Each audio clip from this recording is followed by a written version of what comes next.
The broadcast is now starting. All attendees are in listen-only mode. Good morning, everyone, and welcome back for day 2 of the ADA webinar series. My name is Mike Fitch with the Ohio LTAP Center here at ODOT, and we appreciate your participation. As we mentioned yesterday, the questions box is available in the GoToWebinar panel, so please feel free to submit any questions you might have during today's presentation. With that, let's go ahead and turn things over to Ron Eck. Good morning, Ron. Good morning, Mike. Thank you for that introduction. Welcome, everyone. Welcome back for day 2 of ADA self-evaluations and transition plans. For those of you following along with the handout, this slide that you see on the screen now and the next one are not in your handout. I just added these this morning as kind of landmarks to show where we are in the scheme of things. So here's the agenda I showed you yesterday. We talked about some background and history of ADA, talked a little bit about enforcement, discussed some significant court cases, talked about what's involved with self-evaluations, and we covered a good bit of transition plans, but we still have a little more to cover today before we get into our case study. So at this point, before we get started, I will ask again if anyone, now that you've had an evening or day to think about it, if anyone has any questions or concerns or comments about yesterday's material, feel free to put that in the chat and we can go over those questions if there are any. But as I said, today we'll wrap up transition plans in terms of kind of content and those considerations. Then we'll look at our transition plan case study, the Village of Lyons, New York, and then we will talk about your agency's transition plan to-do list. So we're talking about transition plans. I think this was the last slide yesterday that I presented, and I talked about some other things to consider in developing a transition plan.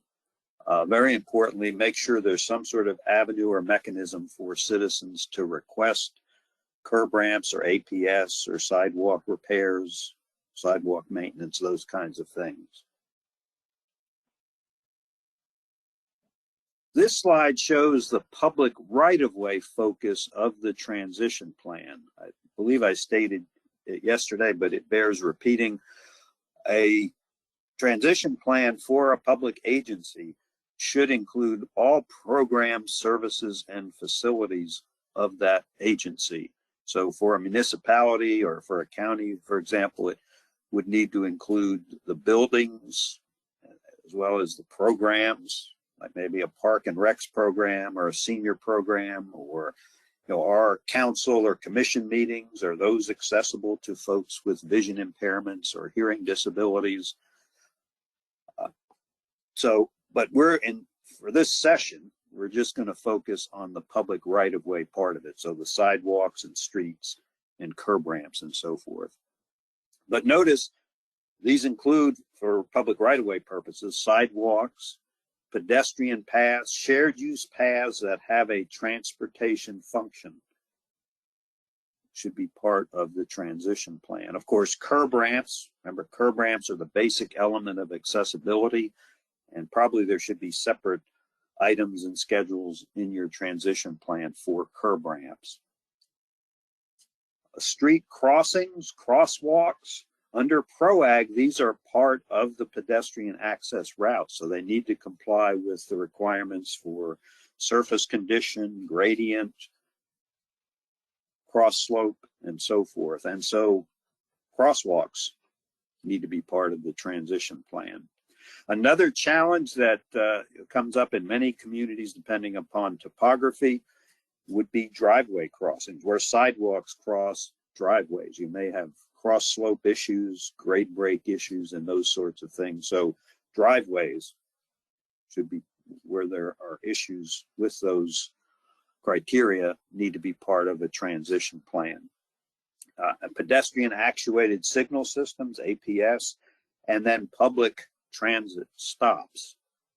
And I mentioned yesterday that the US DOT and DOJ need to adopt PROAG before it can be enforced.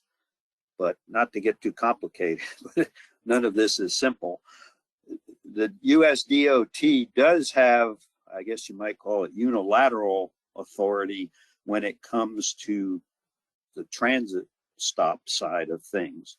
And in January of this year, the US DOT did adopt the public transit in the right-of-way part of PROAG. So that part of PROAG can be enforced now relating to public transit stops. So I did want to mention that. The rest of PROAG, for it to be enforceable, both the US DOT and DOJ will have to adopt that. And I think that may be still some time in coming. But still, I want to emphasize, we should be following PROAG, in my opinion, because it is the best available guidance for accessibility in the public right-of-way. So I'd mentioned transit. Here's an example. This is a demonstration. This was a workshop we did in Charlottesville, Virginia, but this was, I say was past tense, because fortunately it's been changed. But this, at the time I took this photo, this was a designated transit stop in the Charlottesville area transit system, I believe they call it. But notice with the mechanism this bus used, the driver would lower this ramp to allow folks in wheelchairs to enter and leave the bus. But I think you can clearly see, notice the sidewalk at this bus stop, once the ramp is lowered, the sidewalk is not wide enough for a wheelchair to turn onto or off of that ramp. And so this is, or was, an inaccessible bus stop. Fortunately, if you go kind of to the lower left, follow the sidewalk down the street, about 100 feet away from this location, the sidewalk widened out to about 20 feet wide. So in this case, there was an easy solution, easy fix to the problem. They just moved the bus stop about 75 feet down the road, which probably didn't present any issues for anyone. And it did allow the bus stop to be accessible because there was room for people to get in wheelchairs to get off and on the ramp to the bus. So we do need to also consider transit stops. With transition plans, there's that, I mentioned yesterday, that same category of agencies with 50 or more employees and those with less than 50 employees. And so when it comes to the transition plan, agencies with over 50 employees have to do a few extra things or additional things. I may have mentioned these yesterday. So larger entities need to designate an ADA coordinator. They also need to develop and post an ADA policy statement and develop and post grievance and complaint procedures. So we'll look at each of these.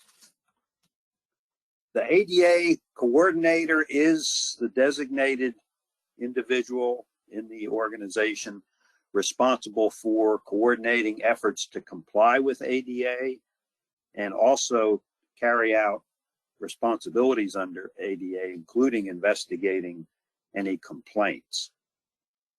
And it's important that the public agency make that individual's contact information readily available and kind of disseminated widely. So the person's name, their office address, telephone number, email address should be publicized both within the agency, so agency employees know who the coordinator is, but also so outside agencies, constituents or residents of your community also know who that person is and how they can contact that person. And that person's kind of physical location should also be not only publicized, but it should also be accessible. I hear horror stories from time to time about the ADA coordinator being located in an office, say on the 3rd floor of a building that doesn't have an elevator in it. So their office is not accessible, which is crazy in my opinion, but we do need to pay attention to those sort of details. The complaint procedure, these should be adopted and published, and again, available to the public so that they know what the procedures are if they wish to file a complaint. And the procedures should provide, as the slide says, for prompt and equitable resolution of complaints regarding any sort of barrier or obstacle to accessibility, not only in the public right-of-way, but it might be meeting facilities or something within a building. Could even be a toilet room in the building that's presenting a problem. That's, of course, outside the public right-of-way, but that would still be included in the domain of the ADA coordinator, and there should be complaint procedures to deal with all of those things, any sort of barrier. Probably should also be some mechanism, or not mechanism, but indication in the procedure of how long can people expect the process to take? Is there an appeals process available for them if they're not satisfied with the results? Those sorts of things. But I think it is key, as I keep mentioning, try to respond promptly to these complaints, because we saw yesterday a number of examples of landmark court cases that really have affected all of us, really started because agencies didn't return phone calls or didn't reply to emails, those sorts of things. And if we don't do these things that we're talking about, Department of Justice can visit. Transportation complaints, as we mentioned, are investigated by the Federal Highway Administration and or the state DOT.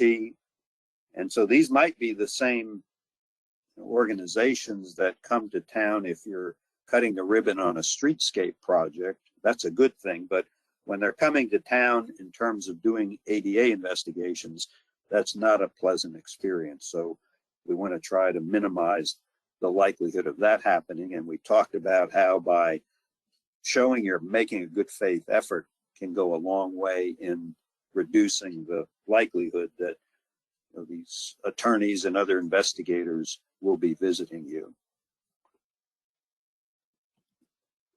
Here's an example from Frederick County, Maryland. I think I used an example yesterday from the city of Frederick, Maryland, which is the county seat of Frederick County.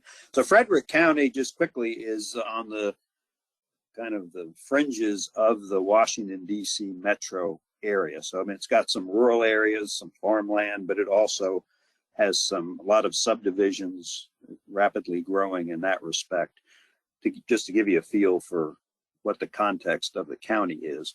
But a few years ago, they received a complaint from a resident who complained about, I believe the resident was in a wheelchair, and complained about the difficulty getting around the county, and specifically to county facilities, because the lack of curb ramps, sidewalks were not in good condition, these sorts of things. So as I have talked about, not only Federal Highway Administration, the Maryland Division Office, but also the Maryland State Highway Administration, the State Highway Agency, both investigated, and they found that there were legitimate concerns, that there were barriers to mobility in Frederick County. And so the State Highway Administration warned the county officials, you need to fix these accessibility problems or risk losing some of your state and federal funding. So, prompted by that, the county did do a self-evaluation and transition plan. And as you see here, the self-evaluation found a number of non-compliance issues in terms of ADA. Notice 97% of their almost 2,300 curb ramps were not compliant. And so they developed a priority scheme to retrofit or to upgrade or to install curb ramps. About 13% of their 150 miles or so of sidewalk was non-compliant. And again, they developed a transition plan and a schedule to address that. They estimated, as part of their transition plan, this would cost on the order of $10 million total. I guess the good news is, I mentioned the Maryland State Highway Administration was one of the investigative agencies, but the good news is Maryland State Highway Administration after they did their transition plan, worked with the county and helped them identify grant money and grant sources that they could use, the county could use to pay for some of this work. So it ended up being a team effort. I wanted to mention curb ramp priorities. I keep saying generally curb ramps first, they should be the first priority. But what about within the subject of curb ramps? How might we prioritize those? This slide shows the Department of Justice priorities for curb ramps. And before I get into it, I should mention there's no requirement that state and local agencies have to follow the DOJ priorities.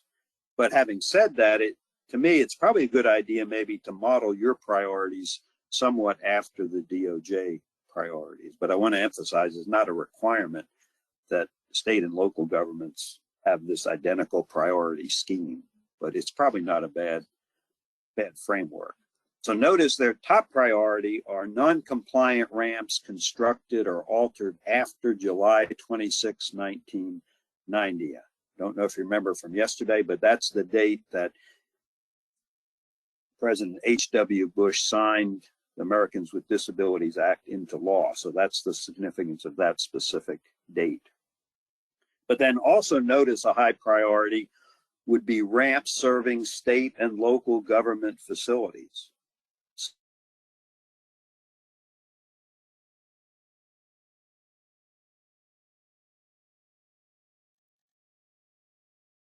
In your jurisdiction. So those should be a high priority. Also notice ramps serving bus stops or transit stops, transit stations. The idea here would be because these are intermodal facilities, allow people to make connections to the larger kind of transportation network. So that's why they're have a fairly high priority. Then ramps serving public accommodations. If you remember from yesterday, these are what are called the Title III entities. These are the kind of the private entities, retail shops, restaurants, hotels, commercial establishments, other things like that. They're, you see here, kind of the middle priority, I guess. Then ramps serving business districts of communities. And then the lowest priority, at least in the DOJ scheme, would be ramps in residential areas. But again, I want to emphasize it's not a requirement that everyone follow this same scheme, but I think it's good guidance to help each individual community develop its prioritization scheme. But there should be other factors to consider in prioritizing improvements. And notice the first one there is citizen requests or complaints regarding inaccessible locations. I think I talked about yesterday how citizen requests, these are often called individual accommodation in ADA terminology. Citizen requests or complaints can cause a location to rise to a higher priority than it was before.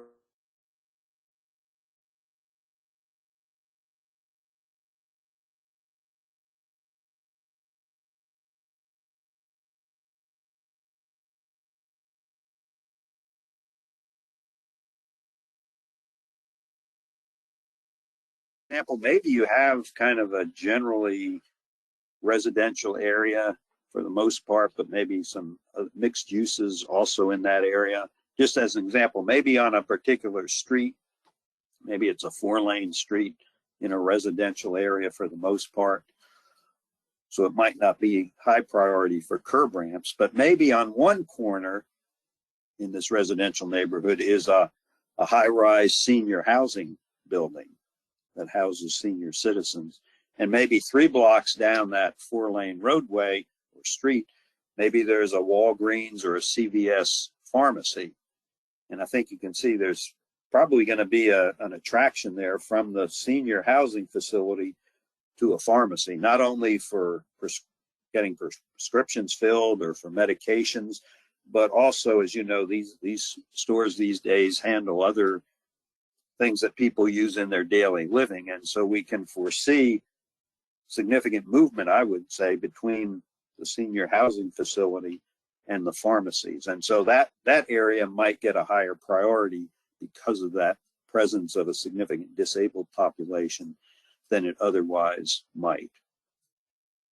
And then, of course, cost is always a factor. We probably shouldn't mention that explicitly in our ADA documentation, but obviously cost will be a factor to consider in prioritizing improvements.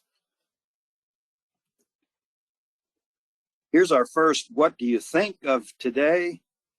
This is in the Charlotte, North Carolina metropolitan area. Let me get my cursor here. There we go. If you look at the image on the left, you can see it's a wooded area here in the front of the photo, but in the back, I think you can see some buildings. Those are homes in the background. So this is the property of a new subdivision that went into this municipality.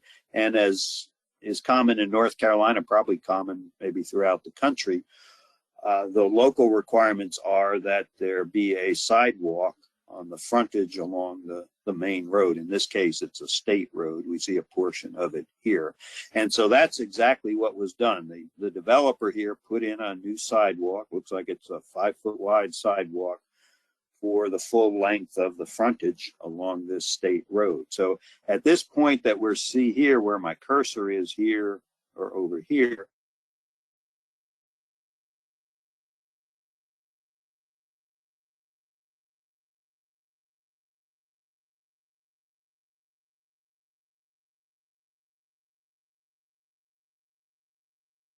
this is the property line, apparently. The sidewalk ends here, and you can see it looks like there has to grow here. And so I would argue there's a detectable end to the sidewalk. The sidewalk edges can be detected by a visually impaired pedestrian using the cane. And so what we see here, I would say, complies with PROAG. I'm not sure if I mentioned it yesterday, but PROAG is an accessibility guideline. It doesn't really get into safety aspects. And if I consider that, I would maybe contend that while a blind pedestrian can detect that the sidewalk ends here, I'm not sure that they would be expecting that sharp, almost vertical drop off of what's at about 2.5 or 3 feet.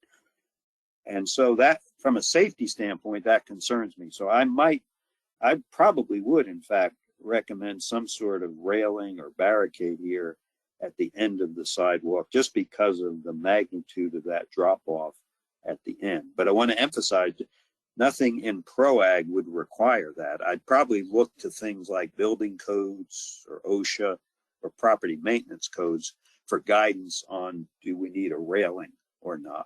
But even though something complies with PROAG, it's still up to us to use our training, our experience, our knowledge to see that safety is also addressed.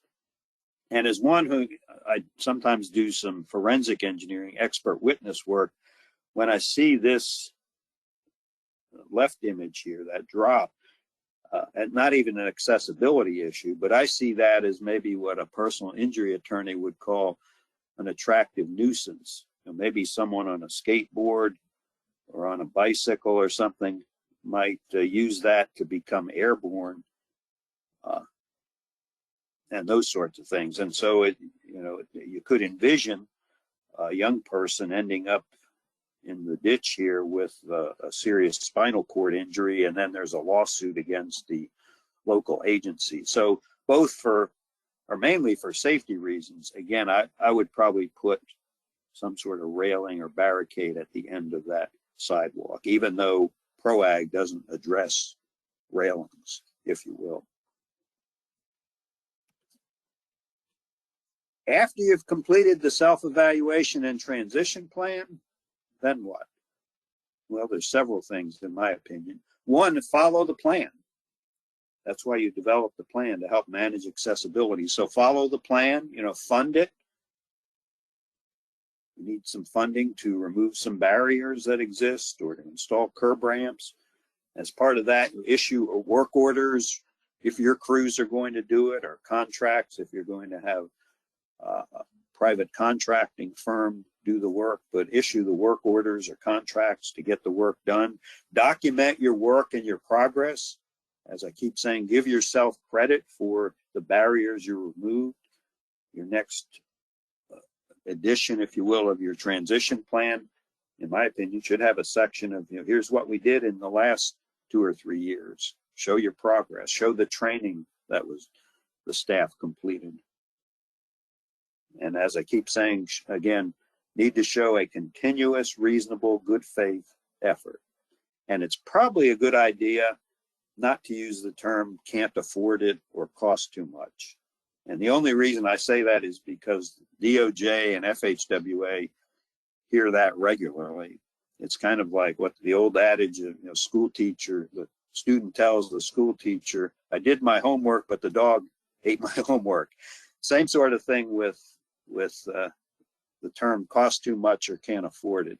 These agencies hear those kind of excuses all the time, and so they're not very credible. But if you can show technical infeasibility, as we talked about yesterday, and document why you couldn't do it technically, why you couldn't comply with kind of the letter of the law, but that you made the facility accessible to the maximum extent feasible, that will go a long way in minimizing the adverse consequences that might result.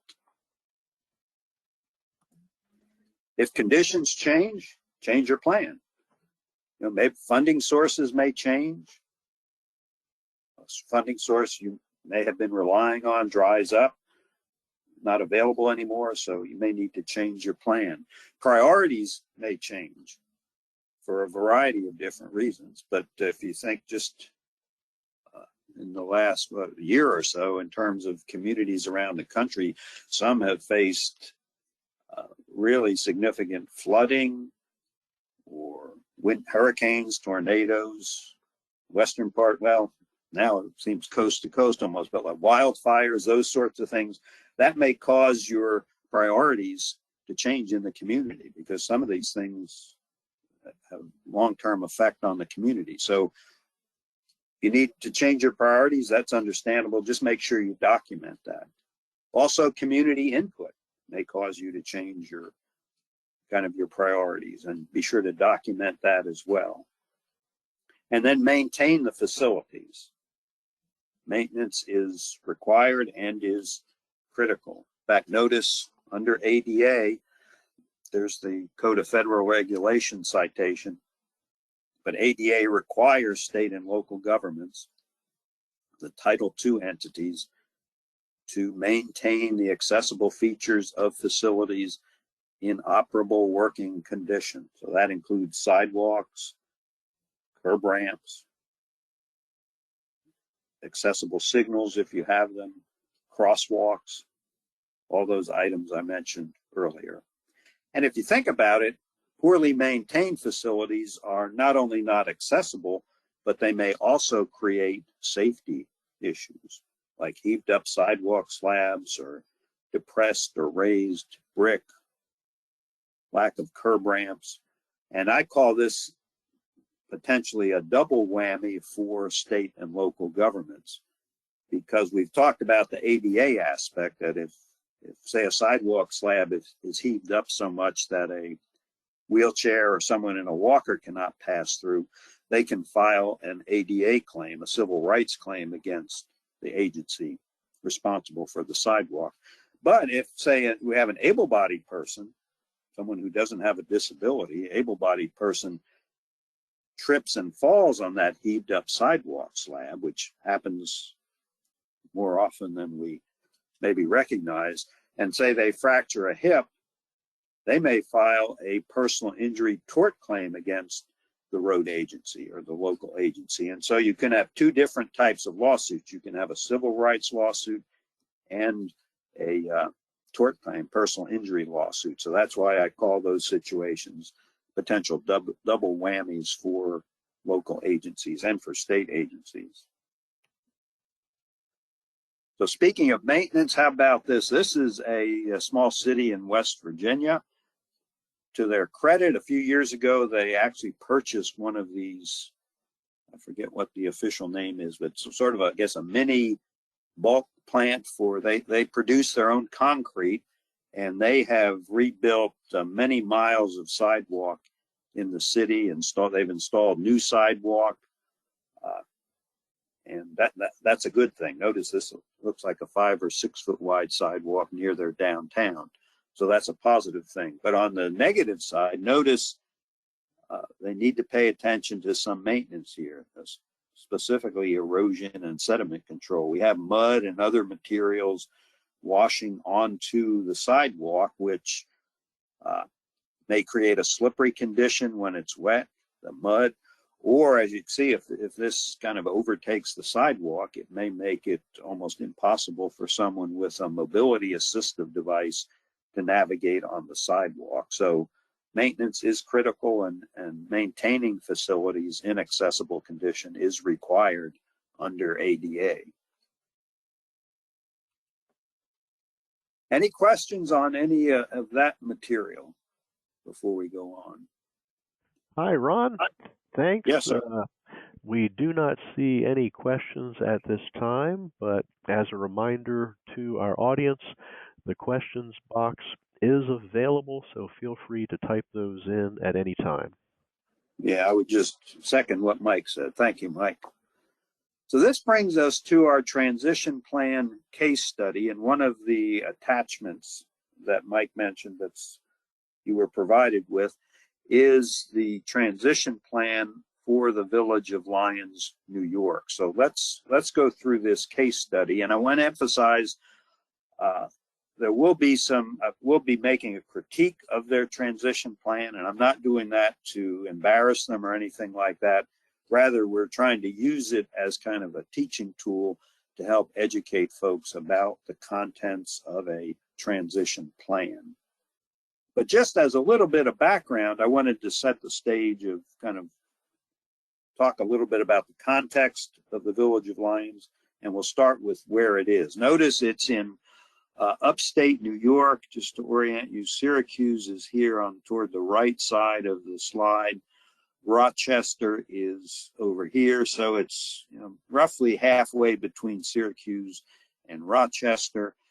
Lake Ontario, one of the Great Lakes, of course, is up here. So the Village of Lyons, in fact, this whole area probably up here, is within the lake effect snow belt, just like parts of northern Ohio are. So that's a consideration in terms probably of maintenance and other aspects. They do get significant snowfall. Here's a more detailed map of the incorporated area. We call it Anytown, USA. Population about 3,700. They're responsible for about 24 miles of roads and streets. They are the county seat. And a notable feature, if any of you are kind of transportation history buffs, the Erie Canal passes through the Village of Lyons. Of course, the Erie Canal was one of the early transportation corridors in the United States, kind of connected the East Coast with, back then, what they called the Northwest, but really the Northwest was like Buffalo, New York, or that area, or Lake Erie.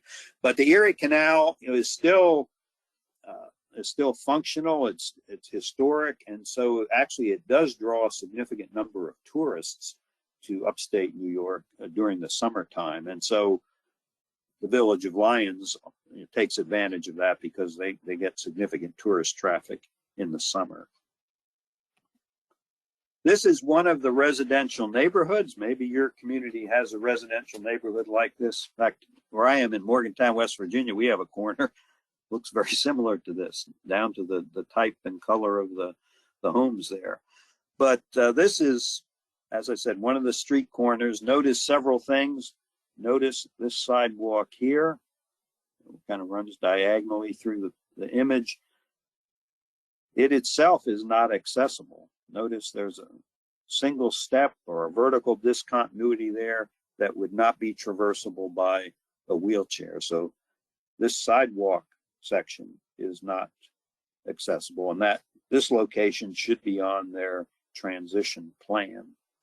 But also notice there are no curb ramps where these two sidewalks intersect the streets. Not much of a curb. It looks like they've resurfaced the road over the years, and so not much curb reveal, but still there is a vertical discontinuity there that would make that inaccessible. So now let's look at their commercial or business district. Here's one of those street corners. Notice there is a curb ramp here, but it looks like a single diagonal ramp. So in other words, there's no ramp for this crosswalk here. Also, notice there's no detectable warning surface, the truncated domes at the base of the ramp. Also, I'm not sure what the gradient or slope of that ramp is. It looks like it might be steeper than 8.3%.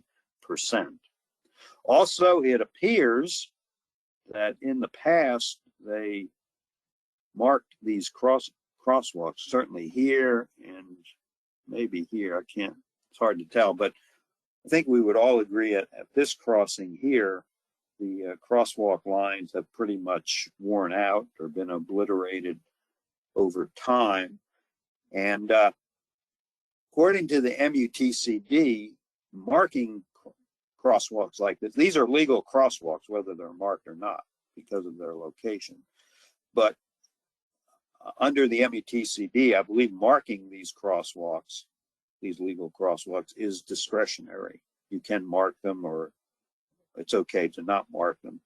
But I would argue that once you make the decision to mark the crosswalks, that they should be renewed on a regular basis, because especially low vision pedestrians, they rely on that color contrast between the white marking and the darker pavement to help them navigate across the street.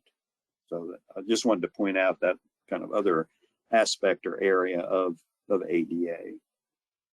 And then we'll look at one more residential area here, another street corner. Notice the same issue with the crosswalks. It looks like they were marked at one point in time, but they're no longer doing so. But notice this looks better, doesn't it? The sidewalks have no accessibility issues. In fact, they look relatively new. The sidewalk ramps down, excuse me, to the street. There's no curb, and they have detectable warning surface here and here. So that looks better than the previous corner that we looked at in a residential area. I do have one concern though, and notice this area, this kind of pie-shaped area right here. The concrete slopes down to the street, and notice meets the street. There's no curb. And so my concern is that a blind pedestrian using the cane could actually walk out into the street without realizing it, because the blind pedestrians are taught when they come to a curb in front of them, that indicates a street crossing. So they need to stop and check out the traffic situation before they proceed. Or they're also taught when they encounter the detectable warning surface, it means they're about to cross the street. So they need to stop and check out the situation. But notice here, the curb is missing. So that cue is gone, and there's no detectable warning surface. So a blind pedestrian might walk right out into the street without realizing it, because the two cues that they look for are missing at that location. So what you could do here is you could probably put detectable warning surfaces all the way around the corner. That would be called a blended transition. The issue I have, and that would be compliant with PROAG, assuming this grade does not exceed 5%. But the issue I have with that is it doesn't really provide good guidance for the visually impaired in terms of where the street crossing is. So to me, a better solution might be to put in a vertical curb here at the street, and you could actually put in a curb here along this section of sidewalk and this section of sidewalk, and then this pie-shaped area would be a kind of a curbed concrete surface. So it would be detectable, and it would not allow the pedestrians to walk into the street, or if they did get onto this island, there's still a curb to let them know they're about to enter the street. That would probably also be kind of the low maintenance solution as well. Hey, Ron. Yes. Yes, Michael asked a question. I think you've probably talked through a potential solution, but I copied his question and comments into the chat for you. Yeah, bear with me a second. Yeah, Michael says, should the pie-shaped area just be removed? Yeah, I think we've talked about that, and replaced with grass. Yeah, good question. You can see these things are really context sensitive. There's no one kind of best solution. The best solution really depends on your specific situation. I mentioned, the grass here, or I mentioned concrete here as sort of maybe the no maintenance or low maintenance solution. But I can appreciate maybe the local residents view that as not very attractive, or aesthetically pleasing. And I get that too. So another possible solution would be to create that island I mentioned, and then put grass in here, or some sort of ground cover, or maybe some flowers or something like that. The only issue you would have with that, I guess, or one of the issues, would be maybe who's going to mow the grass, or does it need to be irrigated?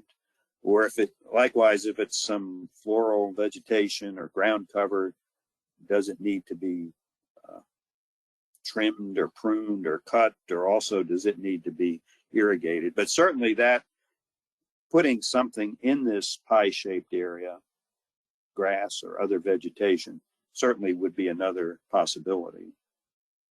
And I would agree, it probably would look more attractive, assuming it's properly maintained. It probably look more attractive than maybe just that bare concrete. So I would say, that's why I say kind of go with what works for your community. And all of those things I've discussed, I think, would be potential solutions. But you do need to consider not only the construction and the ADA aspects, but also the maintenance component as well. So thanks for that question, Michael.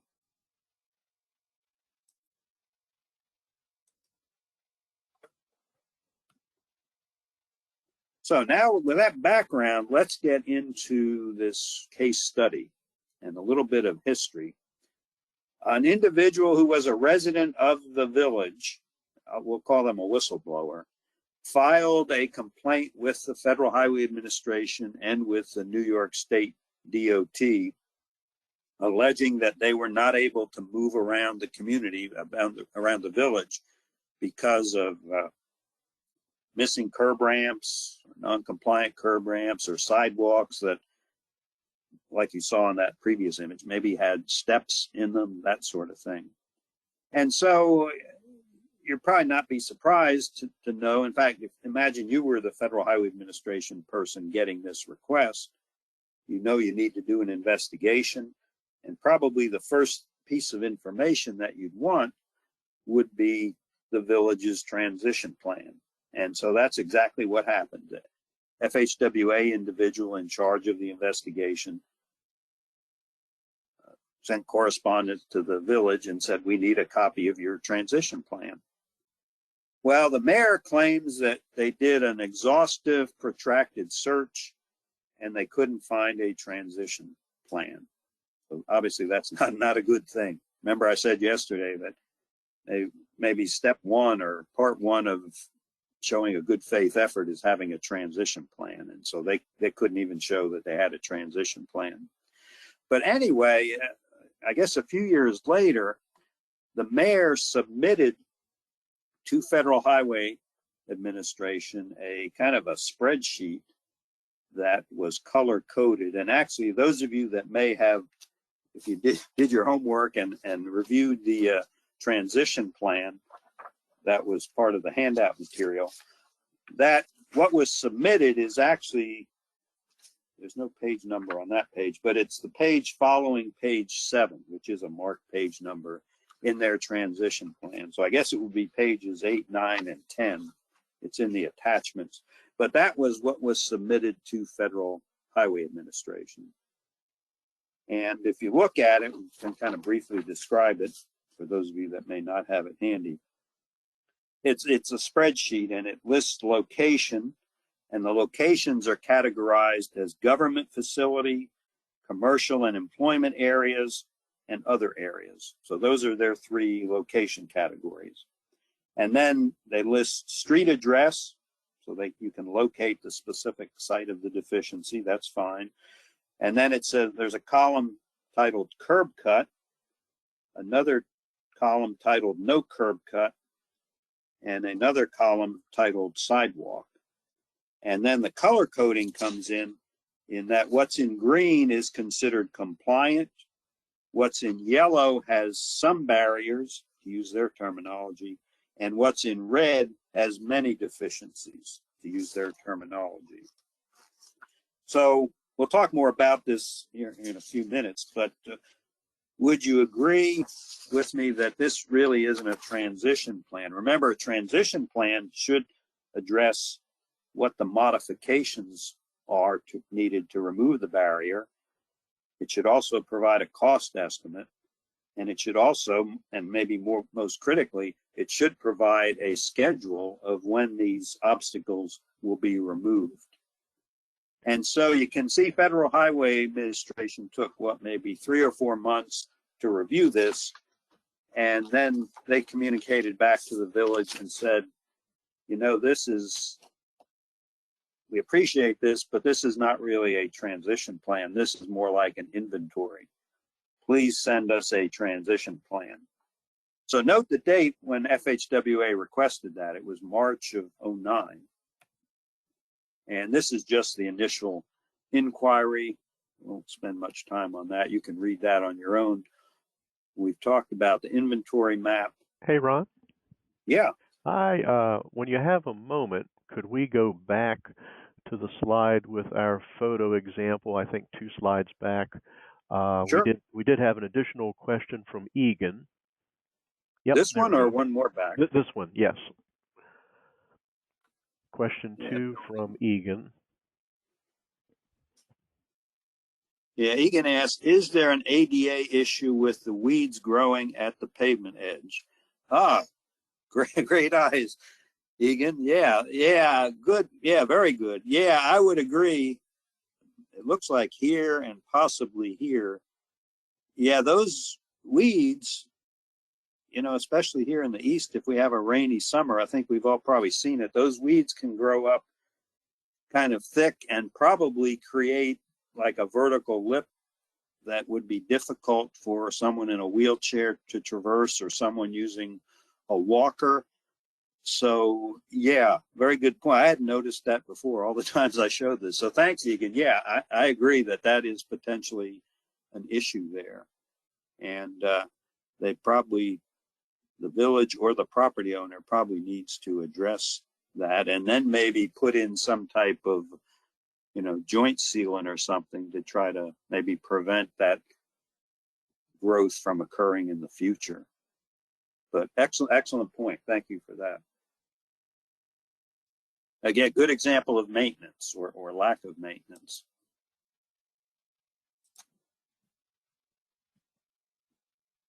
So what did we say here? Notice in March of '09, Federal Highway Administration formally advised them through a letter that they need a transition plan.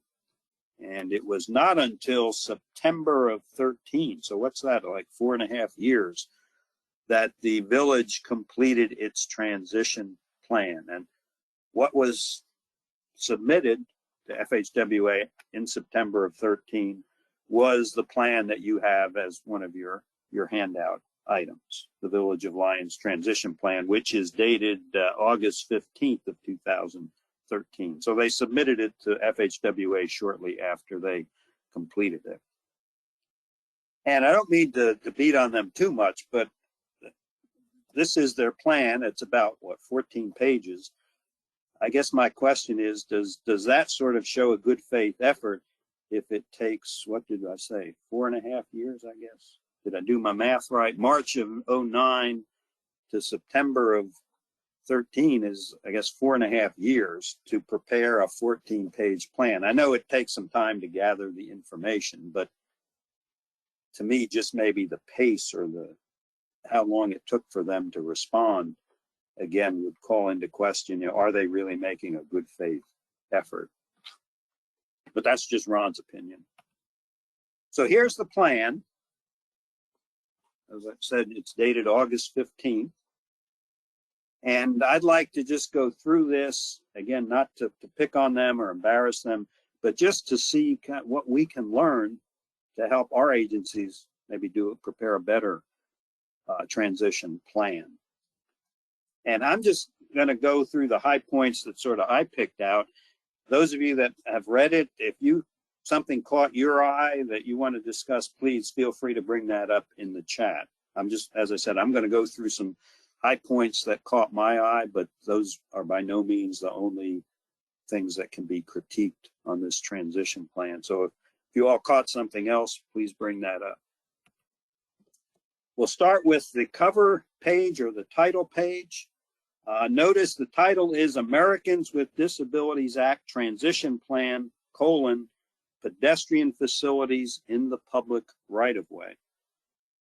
And that's what it addresses. But if you recall what I said yesterday and today, I believe, a transition plan needs to cover all programs, services, and facilities within the municipality, or in this case, within the village of Lyons. So I'm not sure why they just limited it to the facilities in the public right-of-way. Maybe it's because that's where the claim or the lawsuit came from regarding curb ramps, but a true transition plan needs to look at all programs, services, and facilities. And to be candid, this one does not. This one just focuses on the public right-of-way, which is what we're focusing on too.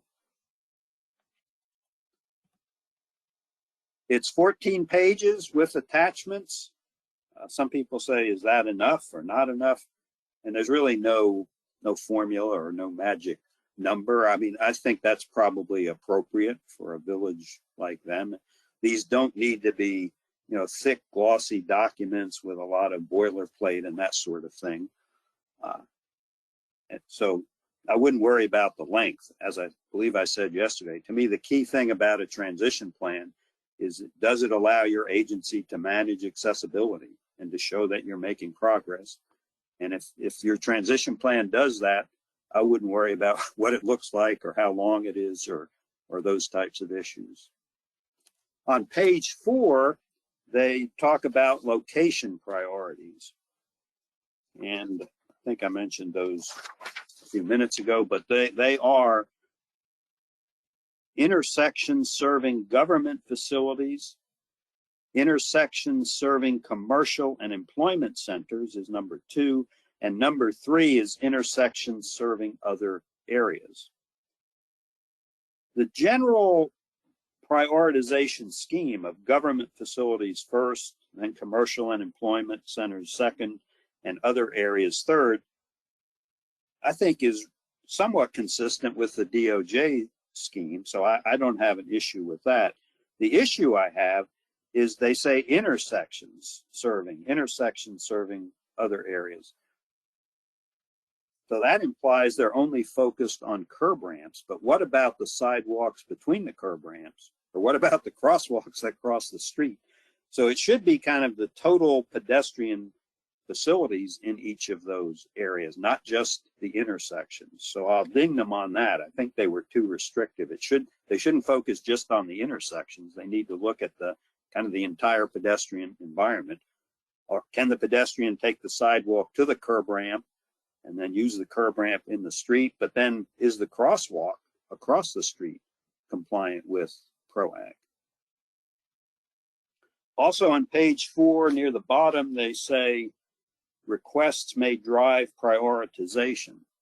Is that reasonable? That's my question. And based on what I've been saying yesterday and today, yes, that's certainly reasonable. In fact, that's expected. So we may need to change our prioritization based on citizen requests or complaints. Also on page 4 near the bottom, again, they say contact the ADA coordinator in writing. But what if they can't write? That's my question. So it's important, I believe I mentioned this yesterday, to give folks opportunities through other mechanisms to be able to communicate their concerns or complaints. Maybe a hotline, or maybe some other mechanism. That we shouldn't limit people to communicating in writing, because again, not everybody can write. On page 5, they say, where feasible and reasonable. And my comment is, don't get too clever here. The Department of Justice and the courts may have a different definition of these terms, because these are really legal terms. So we shouldn't try to get too cute or too clever here. Also on page 5, they say, quote, as opportunity allows. And my comment is, does this demonstrate commitment? Especially since your organization or your village has been under investigation for a number of years now. It would seem to me, to show a good faith effort, they need to be kind of more proactive, not only in their actions, but also in the wording of the transition plan. Also on page 5, near the top under schedule, they say that they have allocated $3,000 annually for sidewalk improvements. And it's not mentioned in the document, but I can tell you that their 2012-2013 village budget was almost $3 million. So they're allocating 0.1% of their budget to ADA compliance. And there is no magic number or formula or proportion.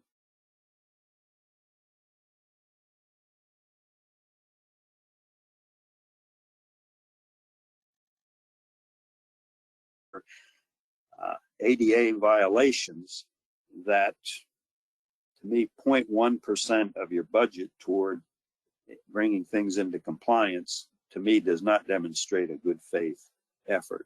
Or if they're claiming that, then they should have documents.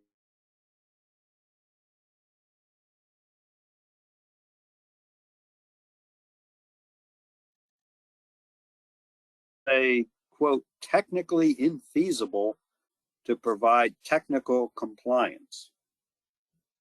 Well, I guess I have two concerns with this. Number one, just I think from a grammatical standpoint, that's not really, in my opinion anyway, not good grammar to just use technical twice in the same sentence, but just the wording of it. But then also they're using those terms, technically infeasible and technical compliance, when I'm not sure they understand or have a clear understanding of the meaning and intent of those words. If you're going to remember, if you're going to use that word technically infeasible, make sure you have the documentation to support why it was infeasible to comply, and to also show that you've made it compliant to the extent practicable to do so. On page 5, they talk about, quote, program access, and I'm going to delay discussion of that for a few minutes. There's a lot on page 5. Also on page 5, they say the ADA coordinator is the deputy mayor. And that, I may or may not have an issue with that, but the questions I would raise, I show here, in terms of if that's a good idea or not. Does the deputy mayor have the appropriate authority and independence to do his or her work? Those would be kind of the questions I'd ask. And if they do, that's fine. I don't have an issue with it. What happens after the next election? Is the ADA coordinator always the deputy mayor? And so when the next term starts and maybe a new deputy mayor comes in, is that person automatically the ADA coordinator, or is the position vacant until a new ADA coordinator is appointed? These sorts of things should be documented as part of the transition plan, I would contend.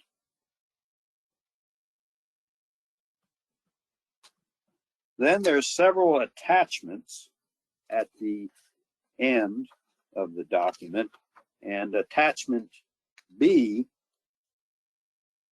addresses filing a complaint, And in this case, they do give options, multiple options for filing a complaint. So that's a good thing. But it does point out maybe an apparent inconsistency in the document, because earlier they said complaints have to be filed in writing, and then the public notice in the attachment provides options, so, which is a good thing. I would say then probably need to revise the earlier reference to filing a complaint to provide multiple options. Then attachment D, which is their policy statement, says, quote, plans are to complete the requirements as the village authorizes paving projects, end quote. And I ask, is this reasonable? What if they don't pave for 5 years?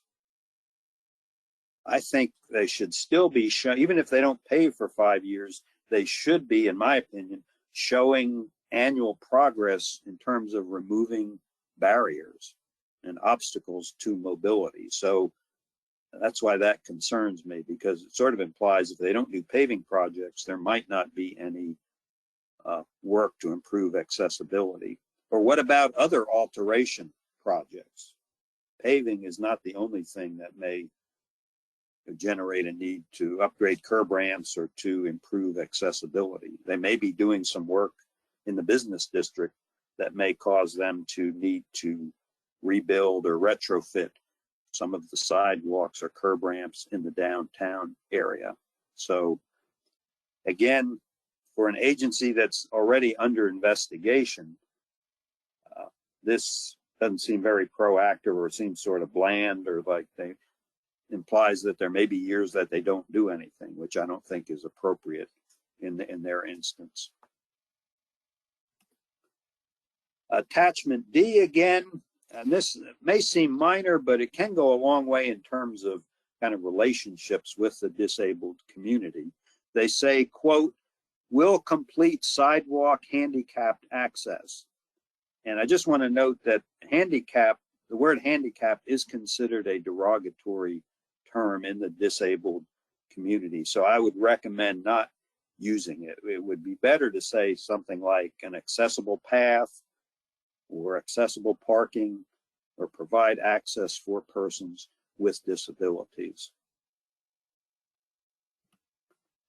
And in the meantime, the kind of the good news in all of this, I guess, is, because remember, this took place over probably a decade or more, the back and forth between the investigators and the village.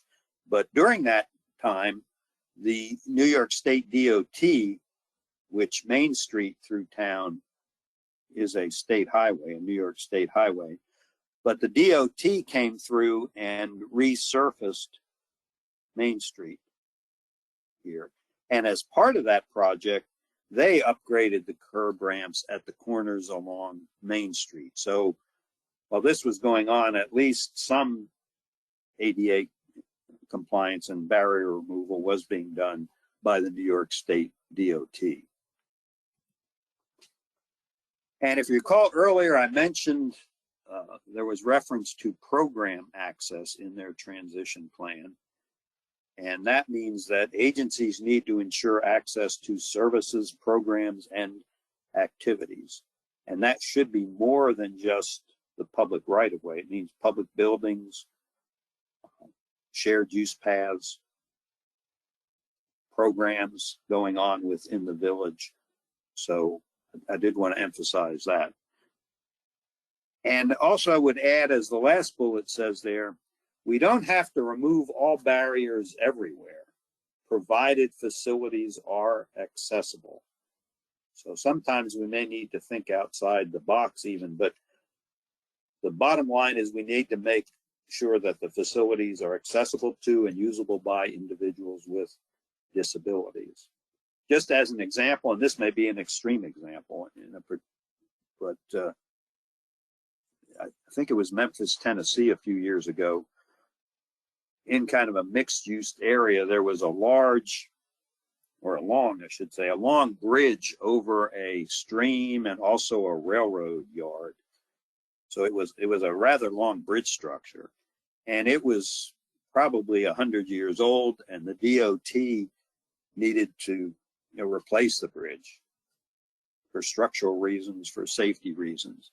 And they looked at a variety of different options of providing access, both for vehicles that use the bridge and for pedestrians. They looked at maybe putting in a temporary structure or something like that. And I guess I wasn't involved in the project, but I guess they came to the conclusion they couldn't really put in a temporary bridge, so that for 2 years of construction, while the old bridge was removed and the new bridge installed, that there would be no vehicular or pedestrian access on this particular street or roadway. And I believe the nearest, adjacent bridge was like a mile away. And so there was on one corner near the bridge, there was, as I mentioned earlier, a high-rise senior housing unit. And on the other side of the bridge, maybe a few blocks away, was a pharmacy. And at one of the public meetings surrounding the project, the residents of the senior housing facility showed up in large numbers, and they said, wait a minute, we can't, given our physical condition, many of us can't walk, a mile down to the next structure and then a mile back to get to the same roadway again. You have to do something to provide access, because we rely on that pharmacy for many of our daily needs, not only for medications. And so the Tennessee DOT realized that, that's an example I shared with you of where there is a high likelihood of disabled pedestrians needing to move between destinations. So what the DOT ended up doing was, I think 5 days a week, Monday through Friday, from like 10 in the morning till 3:30 in the afternoon, the DOT set up a shuttle van service. So there's a van that runs continuously between the senior housing facility and the pharmacy so that the pedestrians are able to have access. But notice there's still that barrier there, but they got around it using a van service rather than kind of an infrastructure or building a bridge or something like that. So keep that in mind. There may be kind of outside the box solutions to some of these issues. Here's another, what do you think? This is in West Virginia, one of our communities in the Ohio River Valley. That's a state road that you see in the background there. And a few years ago, our DOT was planning to replace or resurface that roadway. And they recognized that they needed to make sure the curb ramps along that road were in compliance. And I was fortunate enough, they invited me along to participate in the team that literally walked this route and looked at each intersection and what needed to be done to bring it into compliance. And here you'll notice there is a curb ramp here in the foreground, but notice no detectable warning surfaces. And I'm not sure if this is a ramp or not. To me, it looks like if it is, there's a greater than 1/4 inch lip at the base here. So I would call that maybe a non-accessible ramp. If it is a ramp, it lacks detectable warnings. Likewise here, it's hard to tell. This may or may not be a ramp, but if it is, it doesn't have detectable warnings, and it looks like it's not a flush situation at the base of the ramp. So these are concerns in terms of ramps over here. And then it's kind of hard to see, but actually to me, maybe the biggest ADA issue here is, notice there's a push button on this pole. But notice the push button, not only is it high, but the pole, the base of the pole is on this elevated curved island.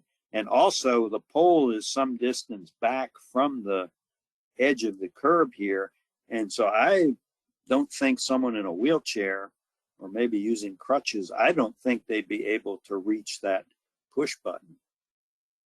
Maybe an able-bodied child could get up on the top of the island here and reach that button. But I would call this an inaccessible push button that should be on the agency's transition plan. Also, probably this corner here should be on the transition plan in terms of the curb ramps.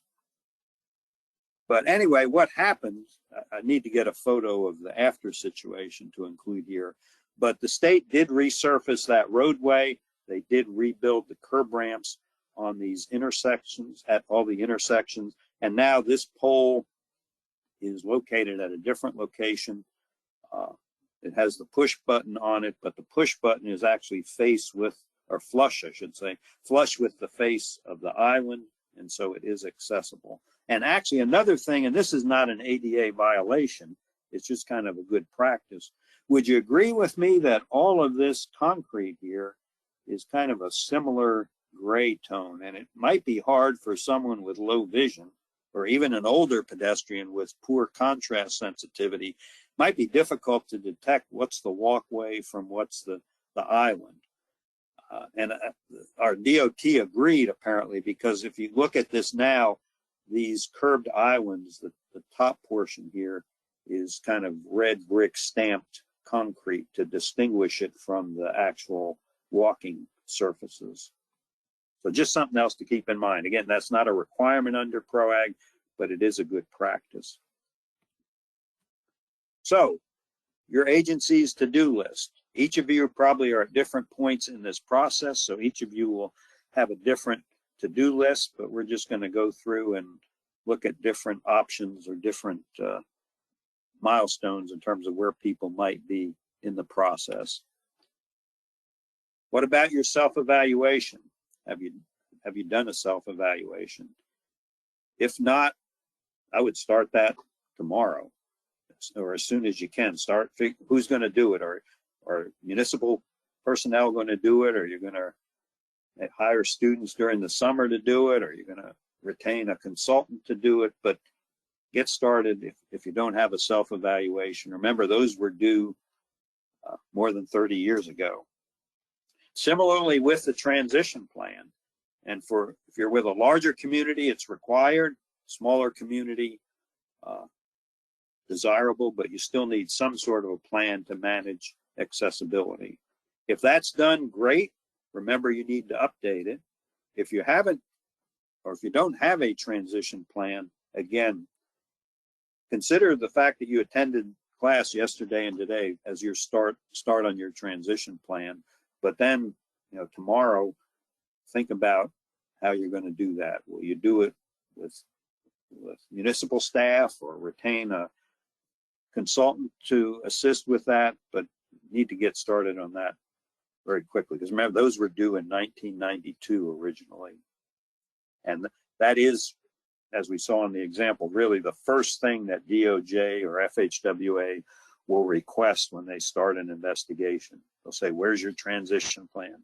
And if you have one and can share it with them, you're getting started on it, at least not on the wrong foot. If you don't have one, unfortunately, you're going to kind of get started on the wrong foot. So you don't want to be in that situation. Maybe you have a self-evaluation and transition plan, but they're outdated. Remember, these need to be updated regularly, like say every 3 years or so. So if you have one, but it's out of date, start updating it.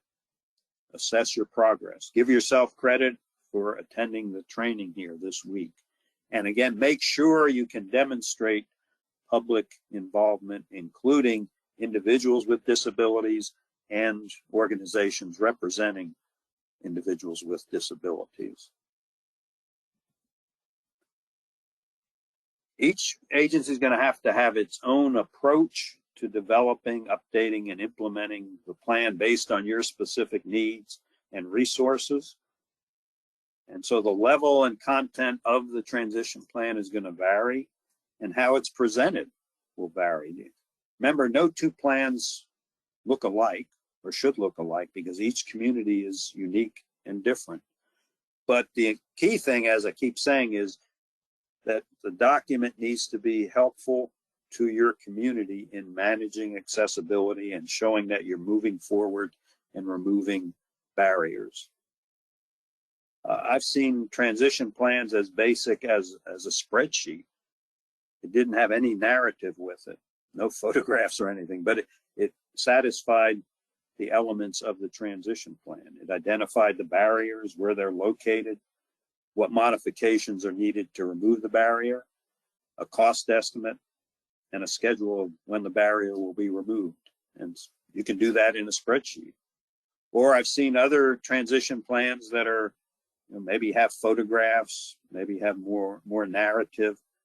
That's fine too, but do what works best for you. Don't worry about if your plan doesn't look like a neighboring community's plan or it doesn't look like one you've seen online.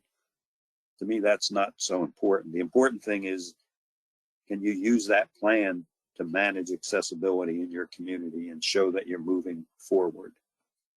I will note one thing. One of the other handouts you have there is a 3-pager list of resources and links to resources. I've included some links to information on municipal ADA issues.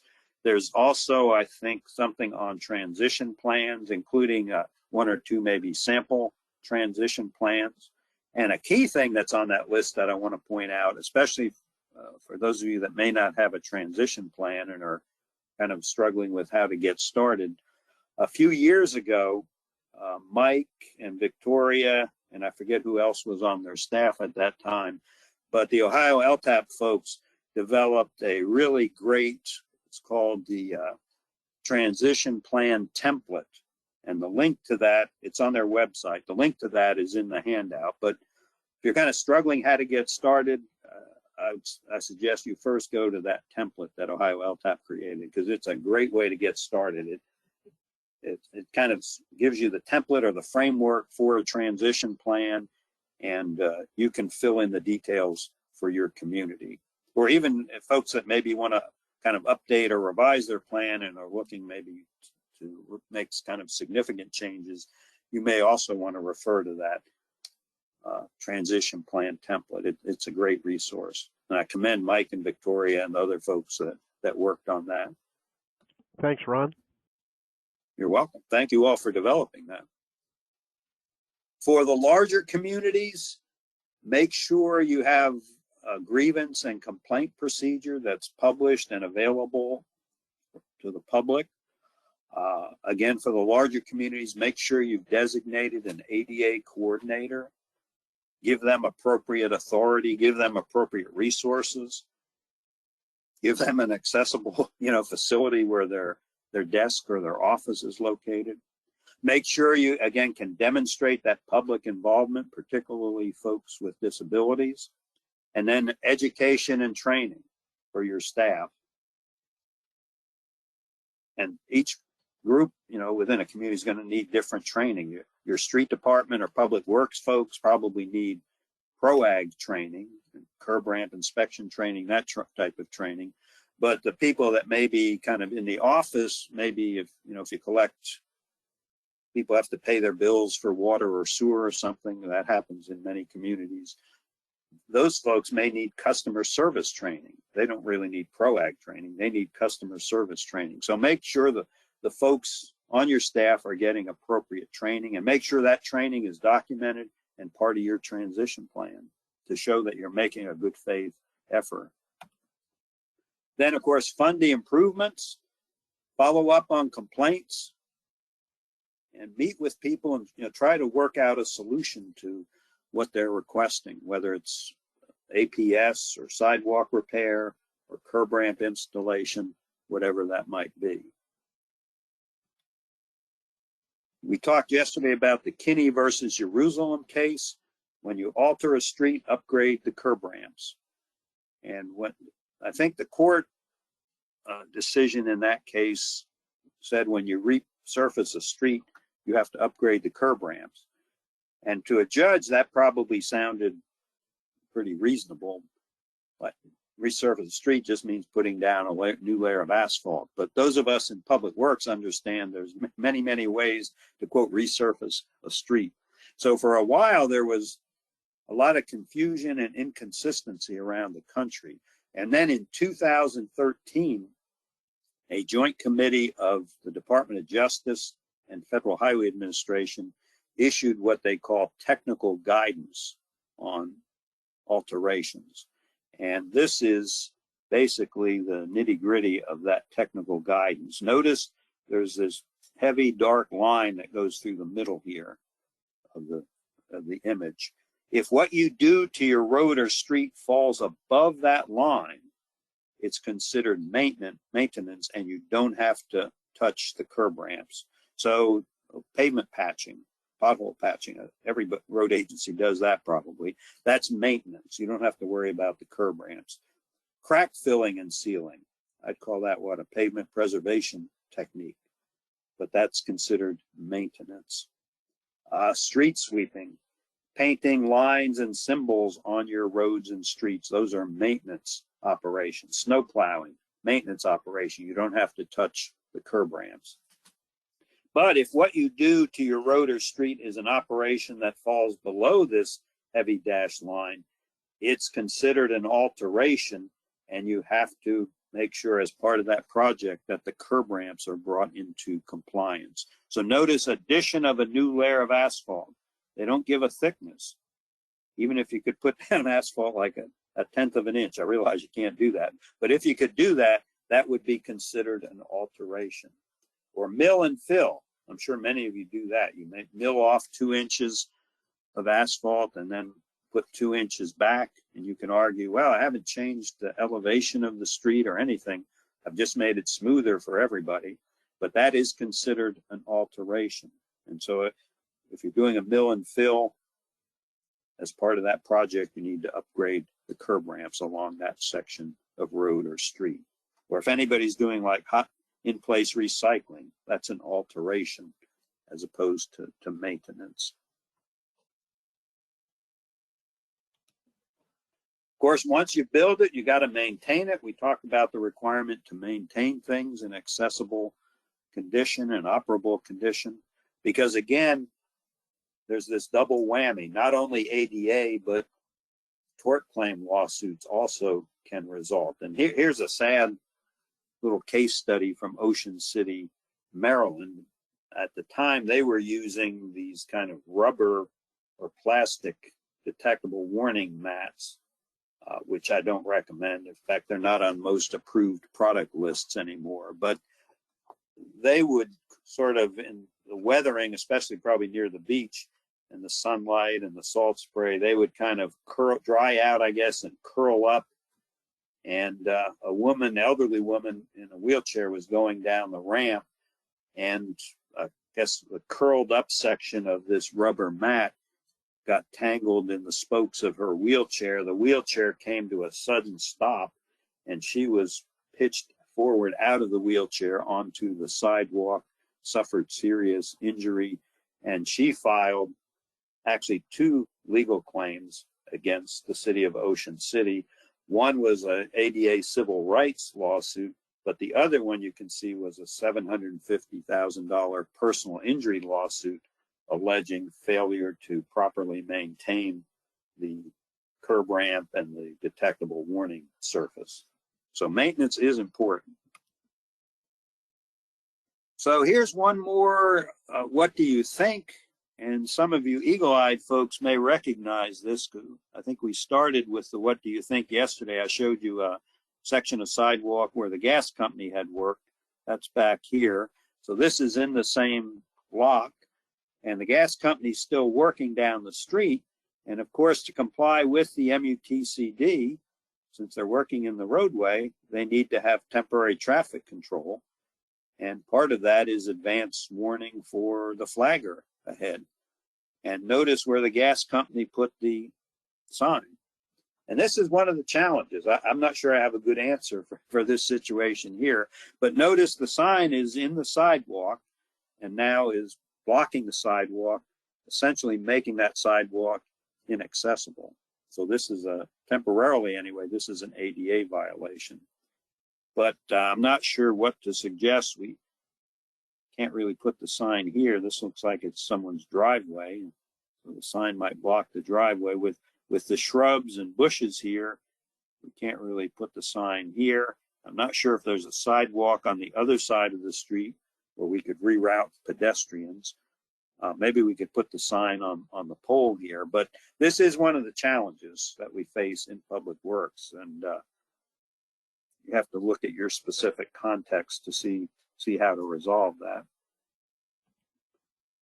In terms of alterations to existing facilities, I think we've talked about that, but notice that temporary structures and construction zones also need to be accessible, and both PROAG and Part 6 of the MUTCD address that topic. And speaking of that topic, I believe this is my last "What do you think?"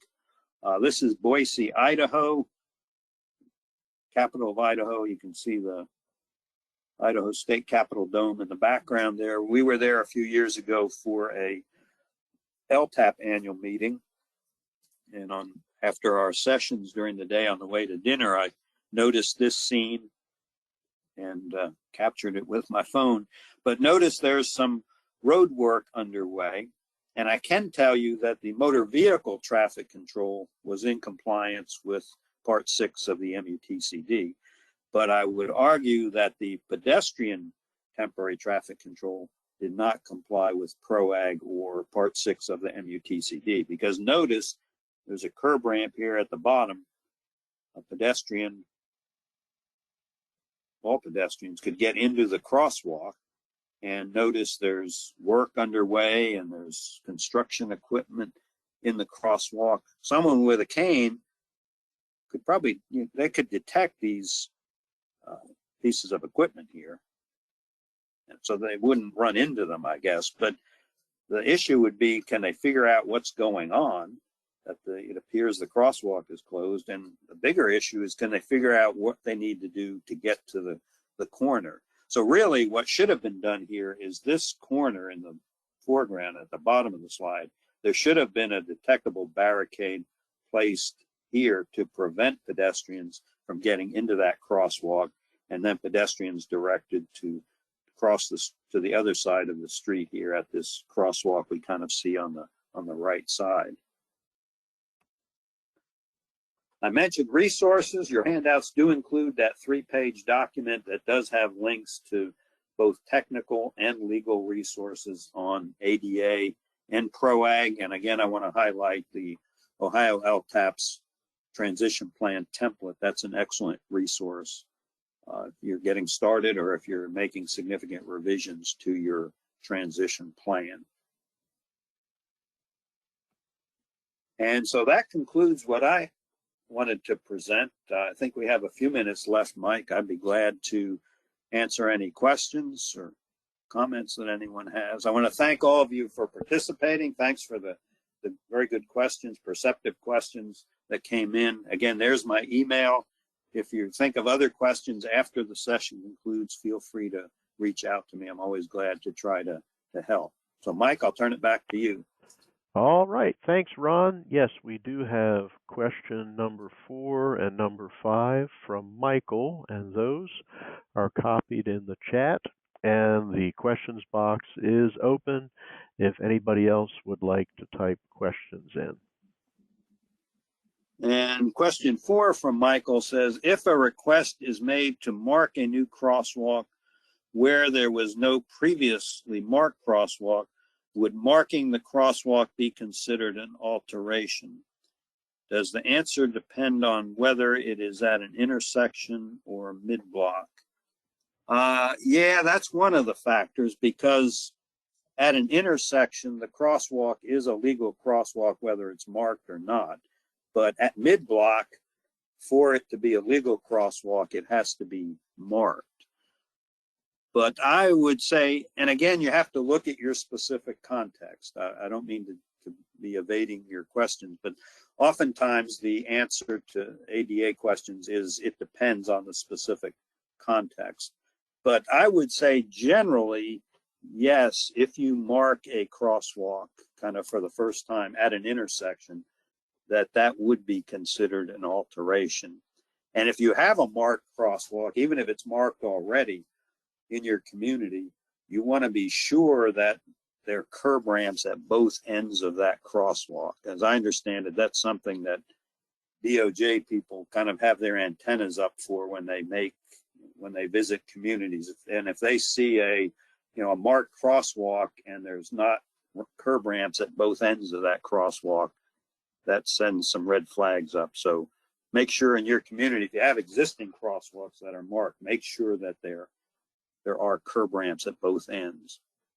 And let's see, let's go to question 5 from Michael. Those bushes need to be trimmed back to the back of walk. Also, the sign encroaches into the traveled way. I think Michael's referring to this photograph, I believe. And yeah, again, good eyes. Yeah, these, if that's what you're referring to, these should be trimmed back. And you're absolutely right. It looks like that sign doesn't infringe onto the traveled way as well. So good eyes there. Yeah, to me, the signing and the sidewalks is it's a big deal, but it can be a real challenge. There was a project in my neighborhood. I should include the photographs just last week, and it was interesting there were grass lawns next to the sidewalk, not these bushes. So during the day, the roadway signing, motor vehicle traffic signing, was on the lawns, and these feet from the signs were not infringing on the sidewalk. But then on the weekend and in evenings, when there was no construction, they turned the signs around so the motorist didn't get the message, but then the feet from the sign blocked the sidewalk. So it was kind of an interesting situation.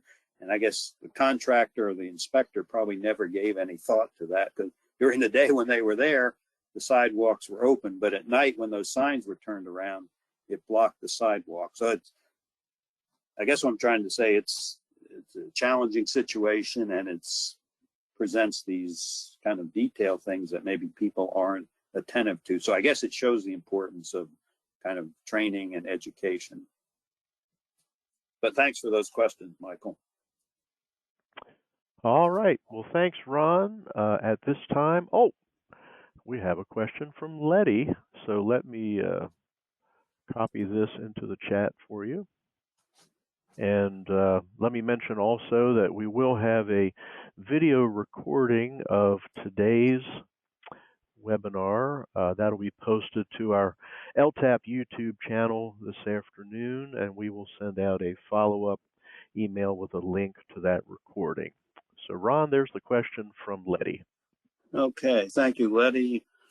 And Letty asks, as follow-up to the curb ramps on both ends discussion that I just made, we have cases where shared use paths connect to a 25-mile-per-hour residential street, providing access from the street to the shared use path.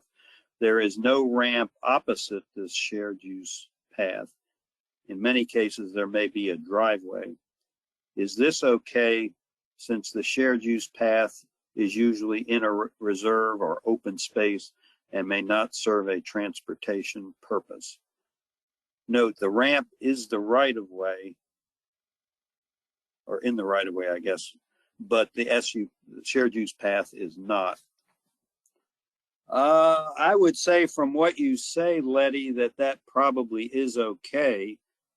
If you'd want to, I don't know, send me like a link where I'd be glad to look at it offline. If you can send me a street address or link to the location where I can look at it on Google, I'd be glad to give you my thoughts. But based on what you say, it sounds like it's okay. But again, context is everything. So if you want to, I'd be glad to take a look at it, say on Google, and give you my thoughts. And thanks, Letty. I think you had the first question yesterday and the last question today, so thank you. Thanks, Letty, and thanks, Ron. We appreciate everyone's participation in this webinar series, and we really want to thank Ron so much for gathering and sharing the information both today and yesterday. So thank you, Ron, for that, and everyone enjoy the rest of your day. Thanks, Mike, and yeah, everybody have a good day. Hope to see you at future training.